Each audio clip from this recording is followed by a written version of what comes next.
बच्चों, ख्याति निकालने की जो अगला विधि है, चौथा विधि, वो है पूंजीकरण विधि। चौथा विधि का जो इसका नाम है वो है पूंजीकरण विधि। पूंजीकरण विधि।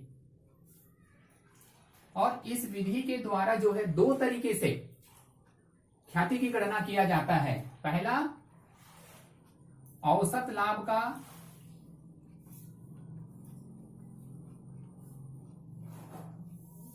पूंजीकरण करके, ठीक है, औसत लाभ का पूंजीकरण द्वारा। तो इसके द्वारा जब हम ख्याति निकालते हैं तो इसमें ख्याति बराबर होता है, ख्याति बराबर होता है औसत लाभ गुणा 100 गुणा 100 बटे सामान्य दर। ठीक है, माइनस कर देते हैं।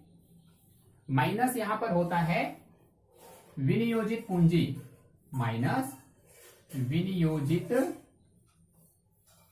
पूंजी।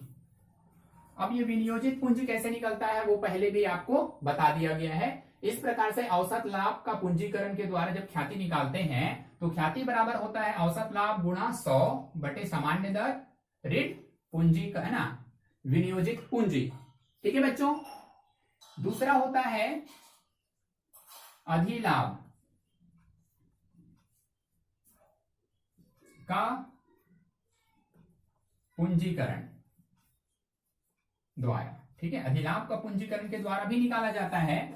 और यहां पर जो है ख्याति बराबर होता है, ख्याति बराबर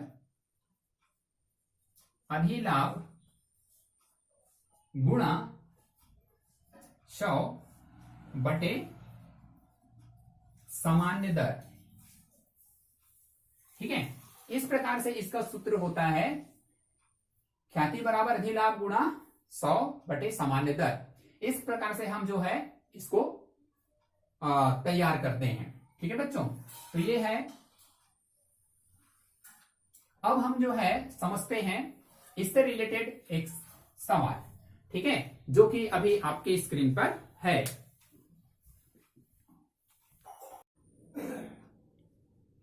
पेज नंबर 155, क्वेश्चन नंबर 17 पढ़ता हूं। निम्नलिखित आंकड़ों से पूंजीकरण विधि से ख्याति की गणना कीजिए।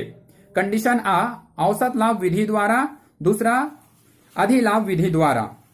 जानकारी दिया है औसत लाभ 1,29,600 रुपए, लाभ की सामान्य दर 10%, संपत्तियां दिया है 17,46,000, दायित्व दिया है 7,20,000। इन जानकारियों के आधार पर ख्याति की गणना हमें दो तरीके से करना है, औसत लाभ का पूंजीकरण के द्वारा और अधिलाभ का पूंजीकरण के द्वारा। ठीक है, तो देखिए, तो देखेंगे सबसे पहले औसत लाभ के पूंजीकरण के द्वारा हम कैसे हल करते हैं। तो सबसे पहले देखो बच्चों, इसके अनुसार से ख्याति बराबर हमको क्या चाहिए, औसत लाभ चाहिए, जो कि प्रश्न में दिया हुआ है। ठीक है, हम कंडीशन आ निकाल रहे हैं ख्याति। तो ख्याति बराबर चाहिए औसत लाभ। औसत लाभ दिया है 1,29,600।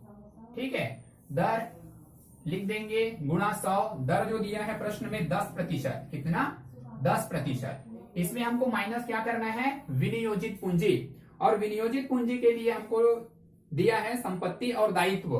तो यहां पर हम कह सकते हैं संपत्ति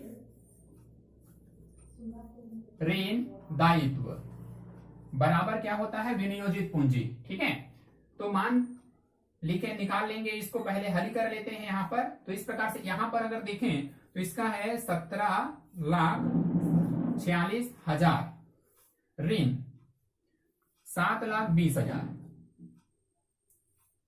7,20,000। ठीक है, अब इसको हम हल करें तो कितना होगा, 0 0 कैंसिल हो गया, कितना हो जाएगा 12,96,000। ठीक है, ऋण।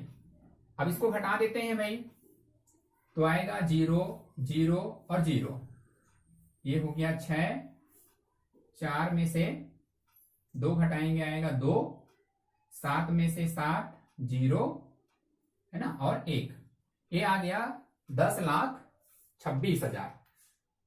ठीक है बच्चों, माइनस कर देंगे, कितना होता है देखो, 1 2 3 4, 1 2 3 4 तक इक्वल है, इसलिए 4 जीरो हम लगा देते हैं। ठीक है, 4 जीरो। उसके बाद अगर हम देखें, यहां पर है 9, यहां पर है 2, कितना आएगा 7। ठीक है, 7 आ जाएगा। यहां पर 12, ये हो गया 10, तो कितना आ गया 2। तो इस प्रकार से आ गया हमारा ख्याति बराबर 2,70,000 रुपए। ख्याति बराबर हमारा कितना आ गया 2,70,000 रुपए।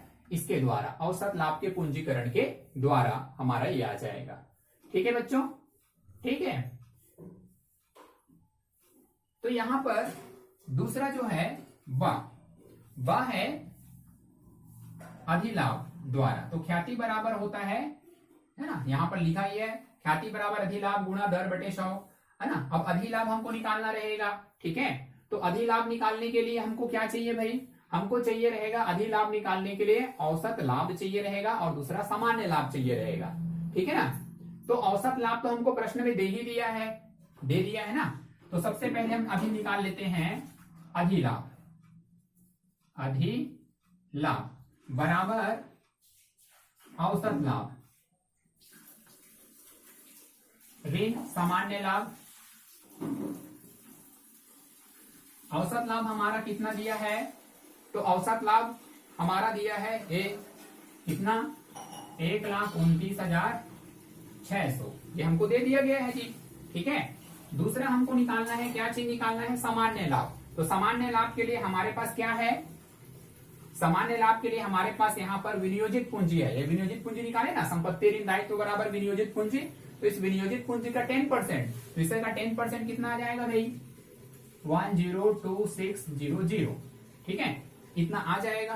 क्लियर है, घटा देंगे दोनों को, कितना आएगा 0 0 और 0, 9 में से 7, है ना, 12 में से 10 घटाएंगे 2, तो 27,000 का अधिलाभ आएगा।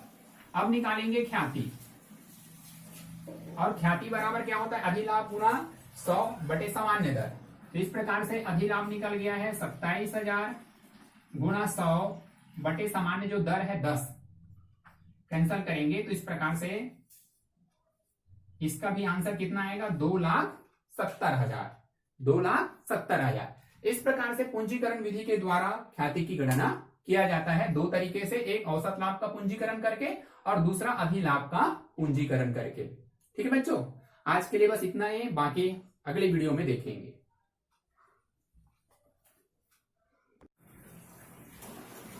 इसके बाद ख्याति निकालने की अगला विधि का नाम है वार्षिकी विधि, है ना, वार्षिकी विधि।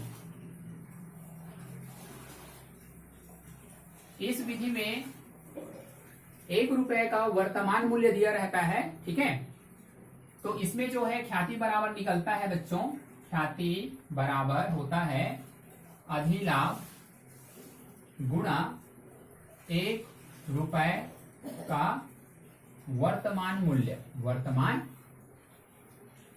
मूल्य। ठीक है, ऐसे दो कंडीशन में बनता है। ये जो है कब रहेगा, जब 1 रुपए का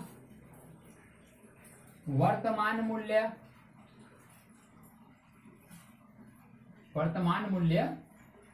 1 रुपए से ज्यादा हो। 1 रुपए से, अगर 1 रुपए से ज्यादा है ना, 1 रुपए का वर्तमान मूल्य 1 रुपए से ज्यादा है, तो इससे हम निकालेंगे ख्याति, ये निकलेगा। ठीक है, दूसरा वह कंडीशन है ना, कंडीशन यदि 1 रुपए का वर्तमान मूल्य 1 रुपए से कम है, तो उस कंडीशन में जो है ख्याति कैसे निकलेगा, उस कंडीशन में ख्याति बराबर अधिलाभ बटे, है ना, अधिलाभ बटे 1 रुपए का वर्तमान मूल्य, 1 रुपए का वर्तमान मूल्य, इस प्रकार से निकाला जाएगा। ठीक है, तो ये है 2 सूत्र, यहां पर अब देख लेते हैं। एक आध सवाल के द्वारा इसको भी। ठीक है, तो प्रश्न आपके स्क्रीन पर है। पेज नंबर 156, प्रश्न नंबर 21। 10% प्रति वर्ष ब्याज की दर से 5 वर्ष के लिए ₹1 की वार्षिकी वृत्त का वर्तमान मूल्य 3.78 है तथा अधिलाभ ₹19,000 है, तो ख्याति की गणना कीजिए। ऐसे प्रश्न में लिखा है। ठीक है, तो बच्चों इस प्रश्न में दोनों में से कौन सा विधि काम आने वाला है? अ नंबर का काम आएगा। क्यों? क्योंकि ₹1 का जो वर्तमान मूल्य जो दिया है 3.78 रुपए दिया है, इसलिए पहले विधि के अनुसार से वो बनेगा। ठीक है, तो सिंपल सा है, ख्याति बराबर अधिलाभ दिया है 19,600 रुपए और ₹1 का वर्तमान मूल्य दिया है ₹3.78। ठीक, गुणा कर देंगे इसको तो कितना आ जाएगा? 74,088 रुपए। कितना आएगा? 74,088 रुपए। तो इस प्रकार से वो क्वेश्चन जो है बन जाएगा। बहुत ही सिंपल सा क्वेश्चन था। ओके, आपके पुस्तक में एक विधि और है, छुपी हुई ख्याति, है ना, गुप्त ख्याति। उसको कैसे निकालते हैं वो समझते हैं। ठीक है, 6वां नंबर है गुप्त ख्याति। गुप्त ख्याति, इसकी गणना कैसे होता है? तो यहां पर हम देखें तो ख्याति बराबर अगर हम कहें तो कुल पूंजी, है ना, मतलब साझेदारों की कुल पूंजी जो होना चाहिए, ठीक है, कुल पूंजी जो होना चाहिए, ठीक, माइनस संयुक्त पूंजी ब्रैकेट में अगर मैं लिखूं जो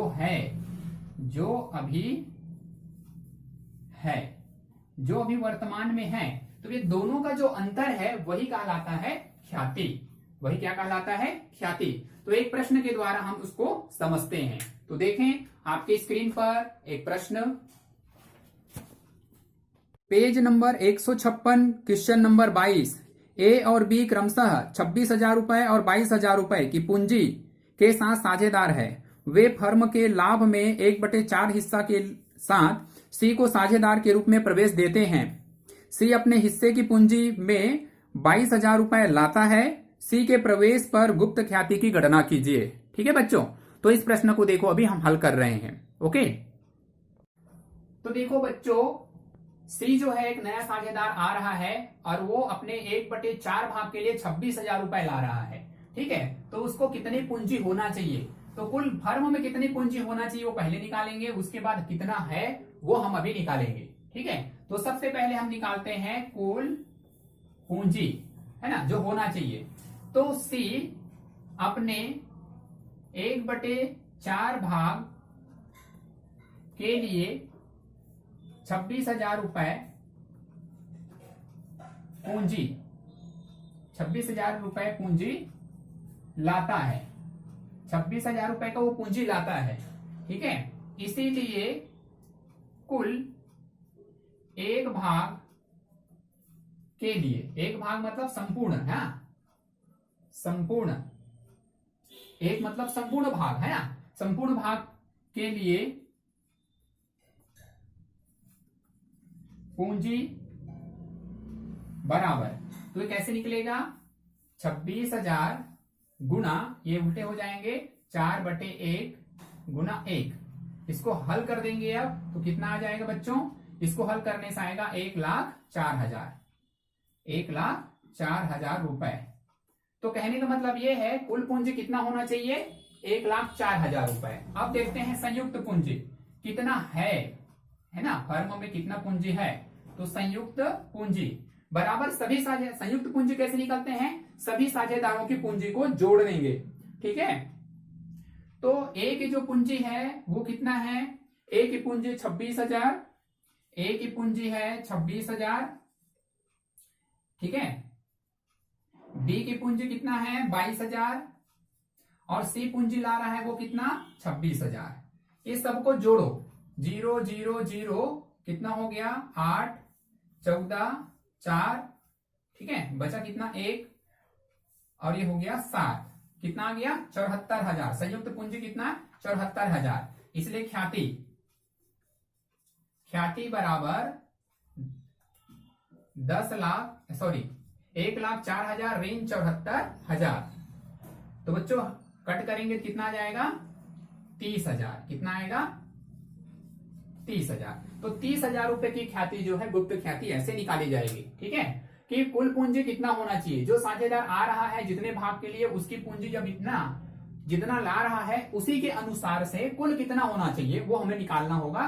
तो कुल पूंजी ऐसे निकलेगा, 1/4 भाग के लिए आ रहा है 26,000 ला रहा है, तो संपूर्ण भाग के लिए कितना पूंजी होगा? 1,04,000 होना चाहिए। ठीक है, अगर 1/5 आता तो यह 5/1 हो जाता, 1/6 होता तो 6/1 हो जाता। क्लियर है ना? ठीक। उसके बाद संयुक्त पूंजी, जो भी साझेदार रहेंगे वो सारे साझेदारों की पूंजी को जोड़ देंगे, संयुक्त पूंजी निकल जाएगा। ठीक है, फिर कुल पूंजी और संयुक्त पूंजी का अंतर ही क्या कहलाएगा? गुप्त ख्याति कहलाएगा। ओके, तो इस प्रकार से जो है ख्याति की गणना किया जाता है। इस लास्ट विधि है ना, जिसको छुपी हुई ख्याति भी कहा जाता है। ओके बच्चों, ठीक है।